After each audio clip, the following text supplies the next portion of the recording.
your horror movie podcast. Oh shit, he's a creature? Oh shit. All right, I guess I should tell him what we're doing. All right, well, this was unplanned. I did not expect this intro, but he did pick the movie. This is we're talking, you know what? Happy Valentine's Day. We're doing some love horror today. And I was just not prepared for this, but we're talking about Lisa Frankenstein. And unfortunately, I think Sean might need to jump in the tanning bed, if you know what I'm saying, and maybe try to come alive a little bit. So Sean, why did you pick this? Let's get into this. All right, now that my tan is nice and beautiful and I've gotten zapped from head to toe, I picked this because it's fairly new. I did watch this before and it was kind of like a fun watch.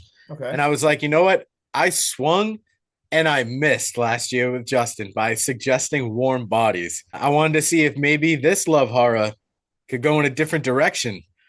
But after watching it, I was like, yeah, Justin's probably not going to like this because I don't even know the words that I'm looking for right now.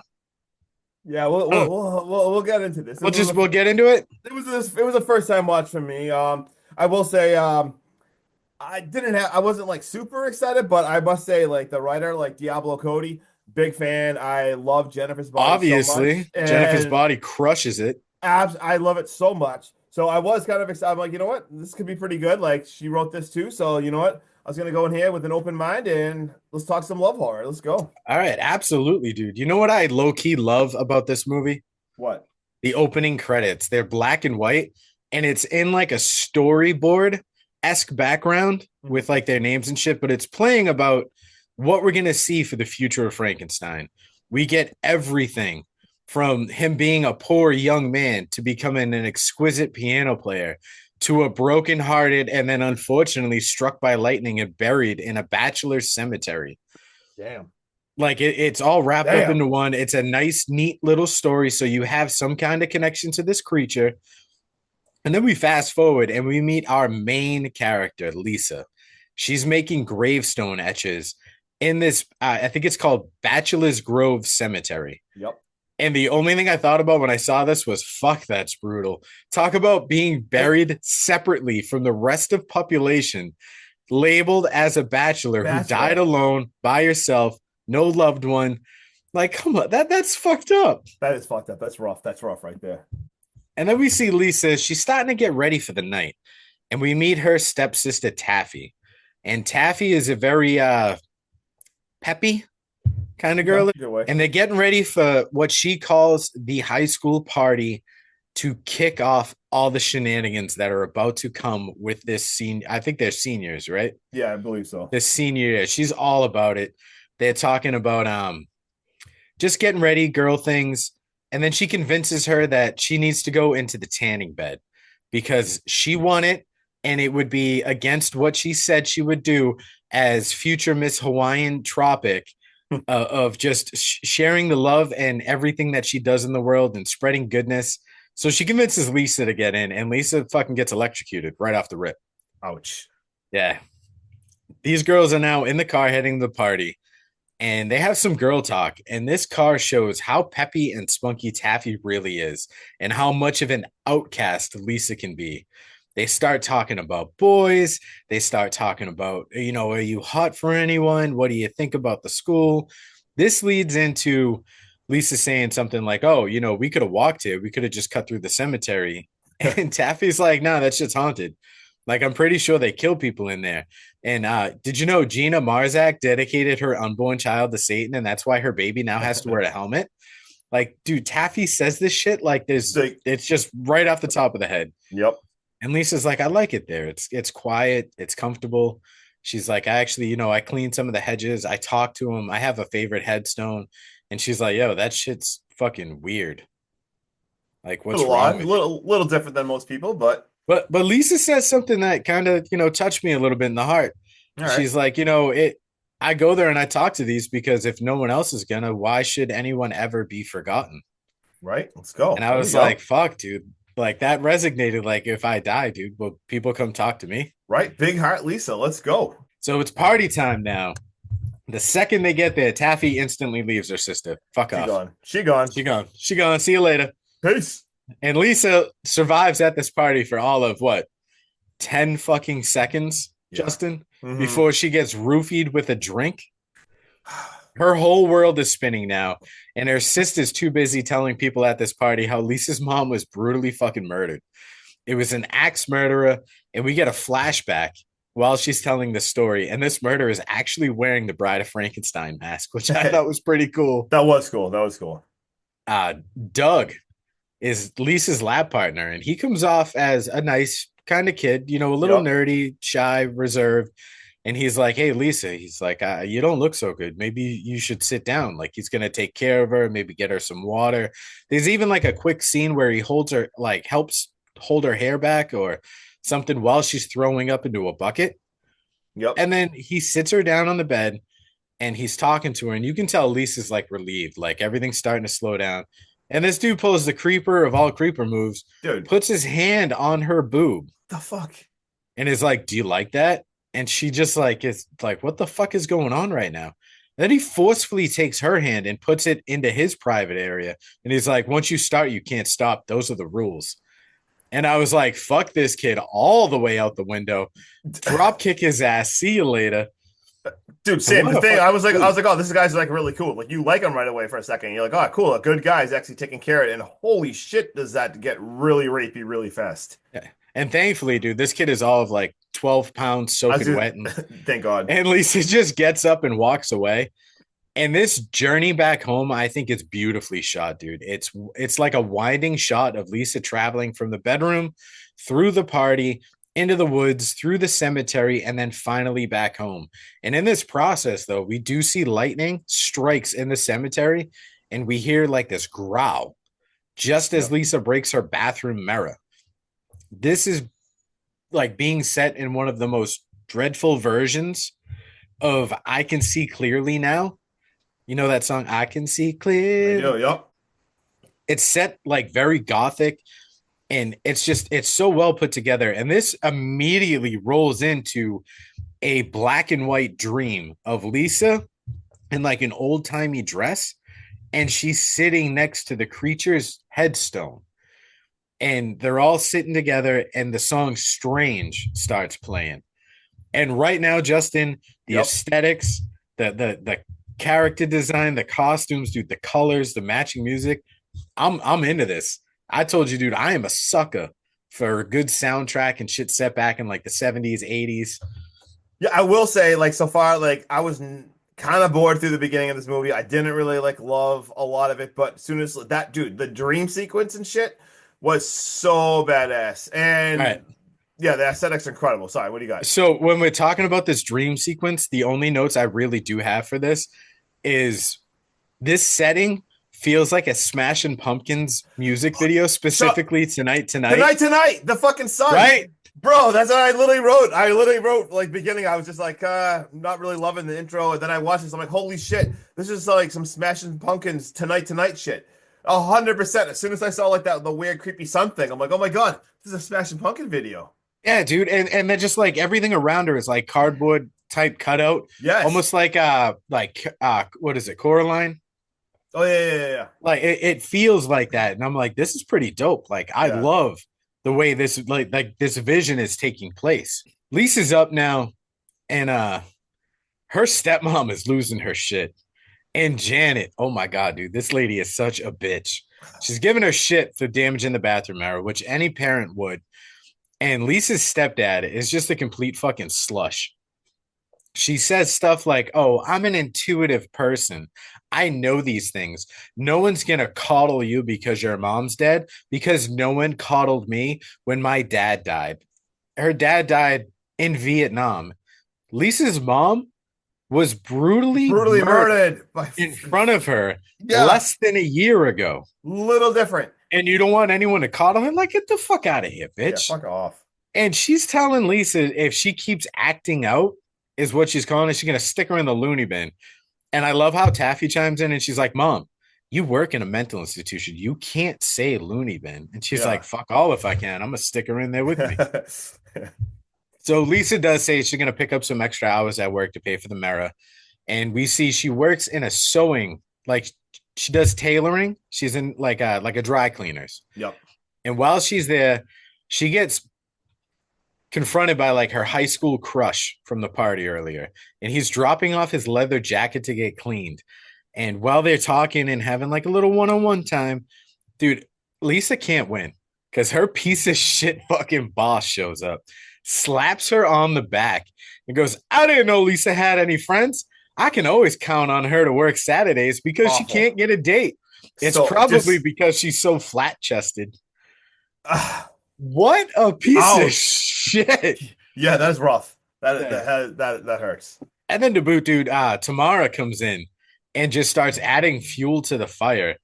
And she comes off as just another just horrible person because she's throwing low-key digs at Lisa while putting on one of those like fake smiles, like, oh, ha. And she even does it on the way out. And like dude says bye to Lisa, and Tamara's like, bye, Lisa. And then the second she like smiles and everyone looks away, she flips to the bird. Oh yeah, flips her off right away. I'm like, you two-faced meanie. Bitch. It's supper time, and Taffy is telling what I'm assuming is a wildly inappropriate story about why her teacher has to teach with the door open now. You know, only in the 80s would people get away with this shit. Right.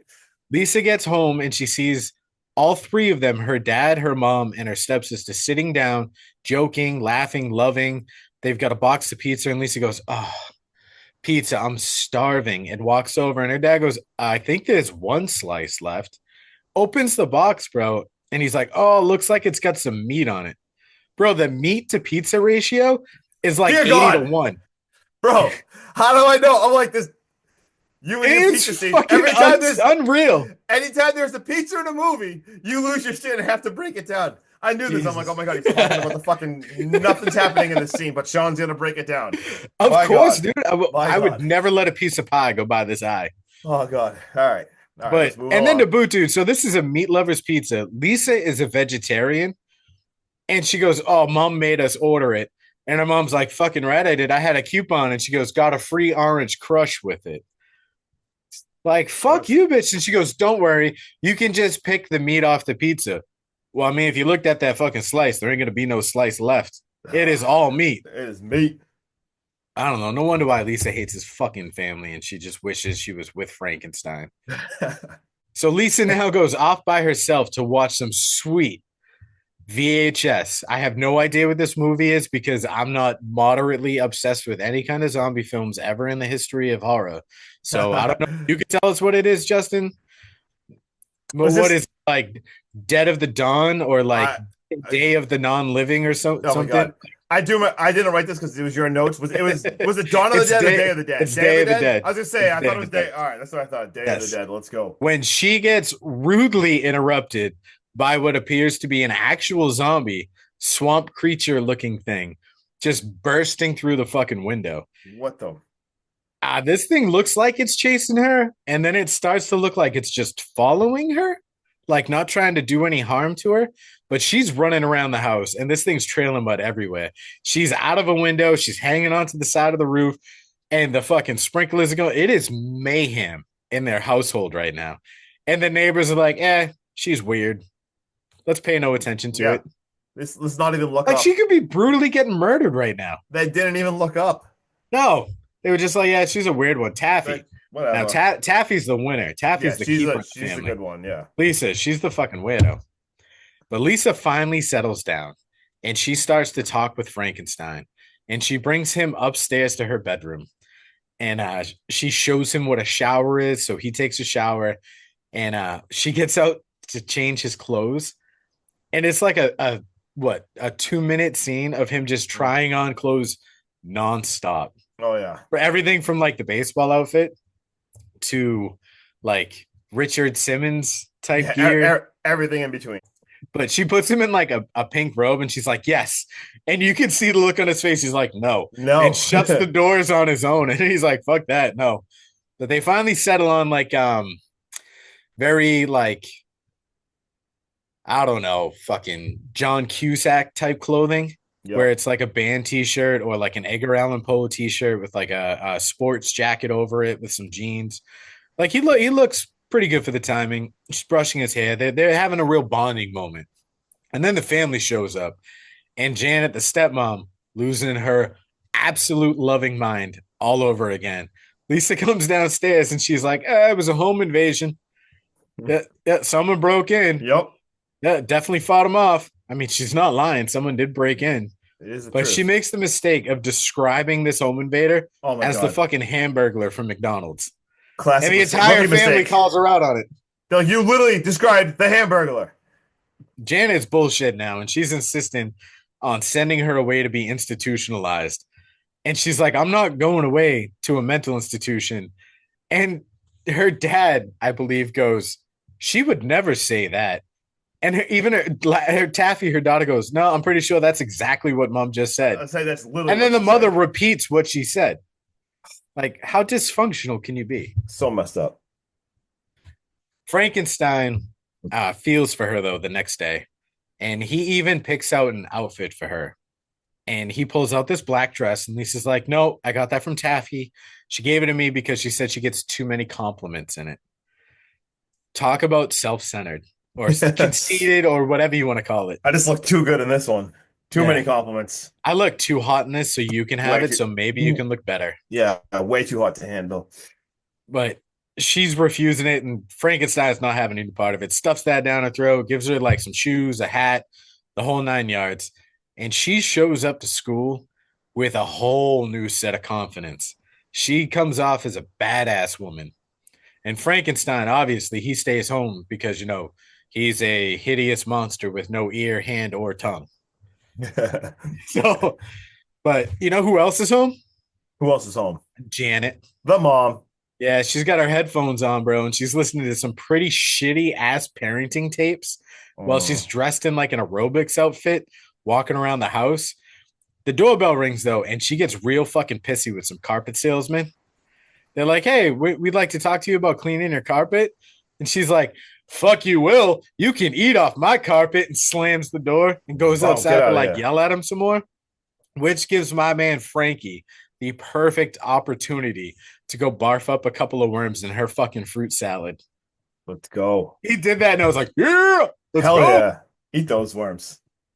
Lisa has a run-in with her crush, and Taffy interrupts it. She just butts right in. No fucks given. She says she's overprotective, and he needs to leave her alone. We see she's home telling Frankie all about her day, trying to unwind, and then she gets rudely interrupted again by psycho nurse Janet, who is really laying into her because somehow while Lisa was in school, she snuck home at the exact time her fucking wicked evil stepmother made a fresh fruit salad, put worms in it, and then went back to school without skipping a beat. I didn't know this bitch could time travel. I didn't know she was a teleporter. She got X-Men powers. Fucking, what the hell? Damn ninja. All this, dude. And Frankie's overhearing everything. Lisa is going like, I don't know. Like, I don't know what you're talking about. Like, I like, she's flabbergasted. She doesn't know what's going on. And Nurse Janet ain't having none of this shit. And she's like, you're going away for a long time. I'm locking your ass up in the loony bin. You're never coming out. No one's going to know you. She's going ham. And Frankie just says, fuck this, dude. Grabs a sewing machine and just smashes her right in the back of the head. End it. And then without skipping a beat, bro, cuts off her fucking ear and gives it to Lisa. And he's like, can you sew it on? Yeah. And she's like, what? No, I could never do that.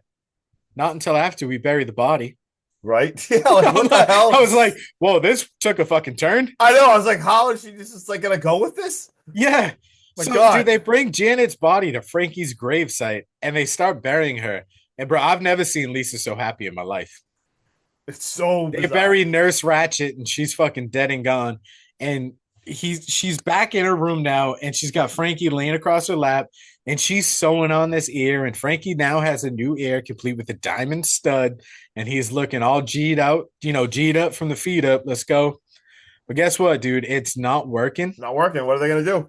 And he draws like this cute little lightning bolt, real little lovey-dovey on her hand. And she's like, I got it. I have an idea. Let's go to Miss Hawaiian Tropics' first prize place tanning bed for Justin to tell us if this zap of electricity improves his hearing. Let's go. Thank you, Sean. And anyway, so we see Frankie the creature here jumps into the tanning bed. Let's see if their plan worked. He comes out and everything. He emerges, and she's kind of like yelling in his ear, "Let's go." Genius plan. This dude has an ear right now. Unbelievable. He's so excited. We flash forward to the morning now. We see Lisa. She's still dressing in her sister's clothes. She's getting ready for school. And we see her day kind of goes through school through like a sped up montage going around. But then after school, we see Lisa is going to meet up with Doug. And they're going to go on a little nature walk. And she actually brings him, or we'll just say lures him to the cemetery. He's kind of looking around like, what the hell's going on? She's like, touch me. And holy shit, as this has happened, he's like walking back. We see, guess who else is at the cemetery? The creature. Frankie the creature grabs him and kicks him down, chops off his friggin' hands, and then just friggin' axes him. So they literally like chop, like bring him down, kick him in his face, chop his hand off, like, let's go. Dude, I love the interaction in this because he's trying to hold her hand, and then she like lets go in disgust. He's like, "You don't want to hold my hand?" She's like, "Oh no, I will later." Yeah, I will. And then when they cut his fucking hand off, she's got it, and she's like, "I told you I'd hold your hand." I told you I'd hold your hand. So, and then once again, we're back home, back sewing the hand on, and let's see, tanning bed, rinse, repeat. He's back in there. Creature gets out. Let's go. The hand works, and did you see? Every time he goes into his tanning bed, yeah, he becomes like a little more human. I was like just his gonna face say that. And stuff. Yeah, he's starting to look a little better every single time. Like this fries him, it's giving him more energy. He's looking definitely more human. Because let's be honest, he was looking kind of rough when we first met this dude. He looked like what the hell was Bette Midler's boyfriend in Hocus Pocus? I was gonna say he looked like was it Billy? I can't think of his name. Is it Billy from Hocus? Yeah, Billy the Butcher. Maybe it's I was gonna say yeah. I think it's that, but yeah, he looked like him so bad. But anyway, his hand works. So now let's go. They have a little dance. There's a piano there, and we saw he was a piano player. So we see him playing the piano, and she's like, "Oh, no, you're a musician and everything." We have a nice little scene. She's, all that romantic bullshit. She sings, "I can't fight," that I love so much. She sings, "I can't fight this feeling." She's singing, he's playing. It's all a good time, except for, when he gets a little emotional, he cries, and it smells like terrible onions when he cries. This smells like, what does she call it? She's like, "This smells like the rim of a toilet in a circus on a hot summer day." Yeah, so or something like that. Yeah, he kind of ruins him up. Ruins the mood when he cries, because that is just way too smelly. But then Taffy bursts in later, and she is so excited. She comes home, and she did a back tuck, I think she said. And she's like, "Oh my God, like I've been working on this. I gotta call mom. I gotta call mom." And Dad's like, "Oh yeah, cool. I'll talk to her too." And you know what's fucked up is her mom. You have that diamond stud earring that's on Frankenstein right now. Yeah, her mom promised Taffy if she could land the back tuck. She was like, "You can have my diamond stud earrings." Crazy. And this creature has got it on. And we see you see Lisa's like, "I'm going upstairs." And we see Taffy. She's calling her. She's like, "I called my mom's like hotel. Like she never got checked in." And as she's like talking to Lisa, she's like on like Lisa's rug, and you like literally see the blood underneath it. I think she's standing on the blood, standing on top of it, right where the friggin' mom was killed.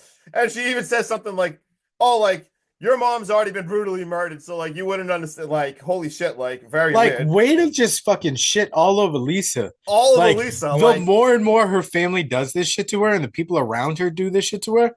I'm like, no wonder why it was so easy for her to be like, "Oh, let's just go bury the body." Terrible. Exactly. It's starting to add up. And like, so she runs back downstairs to go like talk to her dad and stuff and call the cops. And meanwhile, we see Lisa's going to stay upstairs in bed with the creature. And, they're just having some bonding time talking, using like a vibration wand. A back massager. A back massager, we'll call it. I'll let you fucks with the back massager right now, because there is a point in the movie where she's like, "That's not all we use it for." I was gonna say, we see like, she's getting her back massage, and she kind of like hints like, "Hey, like there's other places, you could use this for," and everything. So, they're having their moment up there. We see downstairs the dad's calling the cops.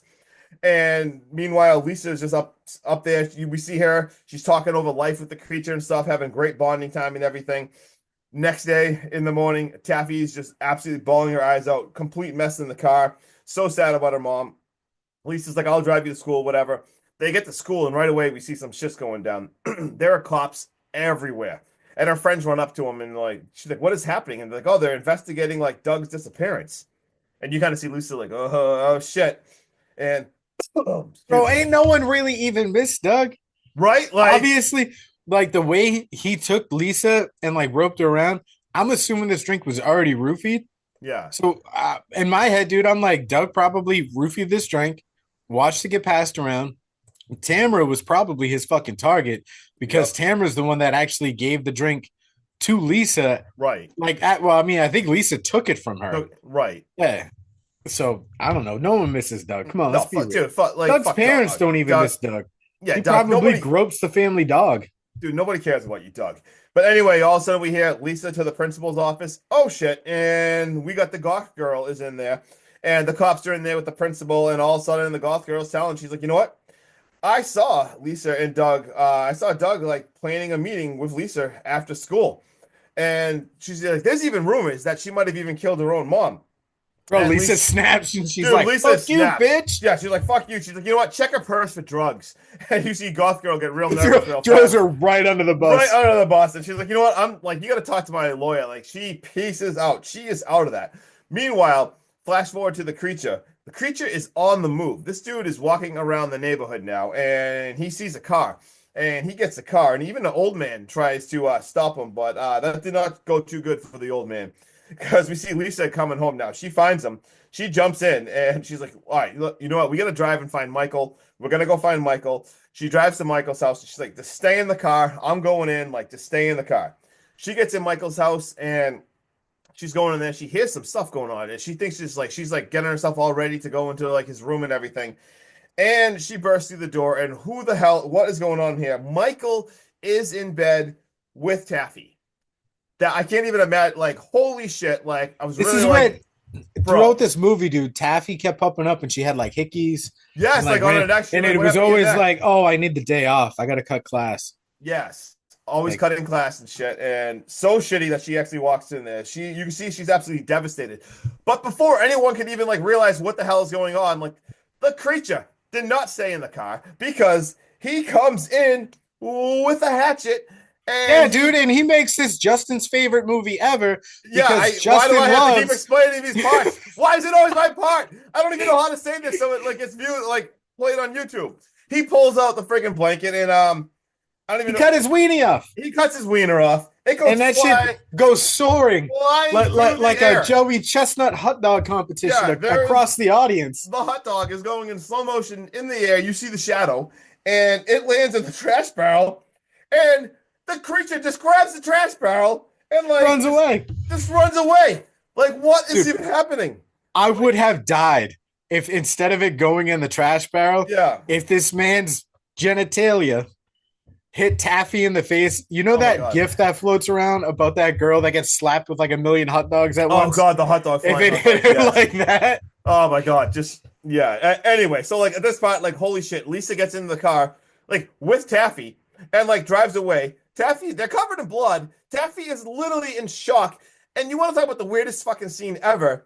Like Lisa is like thanking Taff, like she's all of a sudden being so nice. She's like, "Thank you so much for being nice to me," and she is just venting all this like weird sistery stuff on her and like accepting her when Lisa's finally trying to bond. She's bonding with her now after she just caught her sleeping with her crush and her creature just slashed off his Justin, wiener. I don't know if you know this, but when you do something bad to someone yeah, and they do something bad to you, it balances out the scales. I was just Yin gonna and say, yang, bro. You slept with my crush, I murdered your mom. I was gonna say it's like all like she's just acting completely normal, I guess, like you said. So what the fuck? Lisa gets out and she grabs the hatch and she starts stomping off into the woods, and we find the creature in the graveyard, and she's basically like, "Make love to me." And he's kind of like puts her hand on his crotch. He's like, I kind of can't yet. Like, tanning bed. Need to get the tanning. Need to go and Kind of need this if you want to get some sew it work on. done. Make sure you get all the inches. Meanwhile, as this is happening, a woman cop just like arrives. It's like, "You guys can't be here." They just like kill her in 2 seconds and throw her in the grave and just get rid of that. And then now we flash forward to at home, and creature's kind of just like standing there, like posing like Jack Sparrow, as she's like literally sewing it on to him. Oh, he is so proud. He is fully excited. in the moment, and he's like, "Yeah." Look, I guess if like an Old Spice commercial. I guess if you've never had one before, getting that is like a great moment. So I guess this guy's having the best day of his life. And we see like he gives her like a peach candy ring, and boom, they have their nice little romantic time. We have stuff blasting off, all the imagery you can imagine. And now, unfortunately, like we hear sirens in the distance, all the shit has gone down. We see that she has talked the creature into putting her in the tanning bed. So we see Lisa go into the tanning bed, and he is setting it to max bronze, like all the way. This thing is going all the way. And we see just now from a distance, like the fire, like it has just torched everything. Like the whole thing is burning down. And we flash forward that now we see a grave, and all of a sudden it's the grave, and we see the grave for Lisa, and the dad and Taffy are there, and they give flower, they put flowers down on Lisa's grave, and this is Probably the awkward. nicest thing they've ever done for her. Yeah, and this just is awkward as fuck. What is wrong with this dad? He's like, he's pretty sure he says what Fuddruckers afterwards. He's like literally like they're at the grave, and he like waves to Lisa like awkwardly, and is like looks to her and is basically like, oh yeah, we're gonna go to Fuddruckers after. We'll stop at like mom's grave, and we also see like Taffy look kind of weird. You see she bends down and gives the flowers, and she kind of looks like really weird. And as they walk away, we see the grave, and it's like carved into the side. It says "beloved wife," and there's like the peach rings there. And then as they walk away, like just what the movie's over, we see the creature. He's on the bench, like reading a "Oh Mary Dear" poem to a resurrected Lisa. She's almost like wrapped up like a mummy, I want to say, like laying in his lap. And the end. Let's fucking go. The Cutscene. end. I think that's about it. Movie over? Hell yeah. Yeah. So, dude, this movie, like I said, I am a sucker for a soundtrack. I am a sucker for a color scheme. I love the way that was shot. I love the Easter eggs scattered throughout this movie. If I'm talking a general horror story, I'm not going to rate this very high. But if I'm feeling festive and I want to watch a horror like a Valentine's thing, I think this is going to be higher up on my list than probably most people. Okay. So I'm probably going to give this. I'm going to give this a 6.9. Because 69, and this is a Valentine's Day movie, and I'm like that. I like to throw that shit out there. Dropping an Easter egg. There you go. Yeah. Let's go. Yeah. Let's say I'll drop something. I'll drop them panties. What's up? Okay. All right. But yeah, you said it. Like I said, dude, the whole Smashing Pumpkins vibes in the beginning of the movie, shit like that, really, really just scratches like some kind of itch in my brain, Justin, that makes me fall in love with these movies. I know. I get what I know it's not your forte. I get what you're saying, and I'm not gonna lie. So like I feel like I've been very nice. I did not want to bash this. I also know a lot of like our online friends and stuff love this movie. But for me, dude, I don't know, man. I love quirky movies. Like I get like the weird quirkiness stuff, and I like a lot of them for whatever reason. I thought there was like way too much like filler in this in the beginning. Dude, the comedy parts didn't land for me. Like I know there were certain parts that were supposed to be funny. I felt like they were awkward, and like some of the scenes felt forced to me. Like I just kind of thought they were weird, and it had definitely a Tim Burton feel, which is also weird because I'm not a giant Tim Burton fan. Like, dude, Catherine Newton, like the lead, like, dude, I thought she killed it. Some of the aesthetics were awesome, dude. They use music so good. I completely like if someone told me they love Lisa Frankenstein, I'd be like, dude, that's awesome because I get it. This is definitely a weird, quirky movie that's not for everyone. Unfortunately, I did not like this at all. It just didn't land for me. I didn't get sucked into the movie. Can we just be 100% honest? You do not like love horror as much as I do not like found footage. Yeah, no, I've realized that because we did a lot more love horror last February, and I was not loving it. Yeah, you were like, fuck all of these. Yeah, and I tried. Like I said, I give this movie a 4.5. I hate being that low. I haven't not. This is a movie I just didn't like it, man. But like I said, if people love this movie, that is friggin' awesome. I feel like it definitely would be like a cult classic. Definitely has this audience. Just this one didn't really land for me. Got any fun facts? Yeah, I've got a few. Okay. I think I might have shared this with you before. Do you know who the creature is? No. His real name is Cole Sprouse. Do you know who Cole Sprouse is? I do not.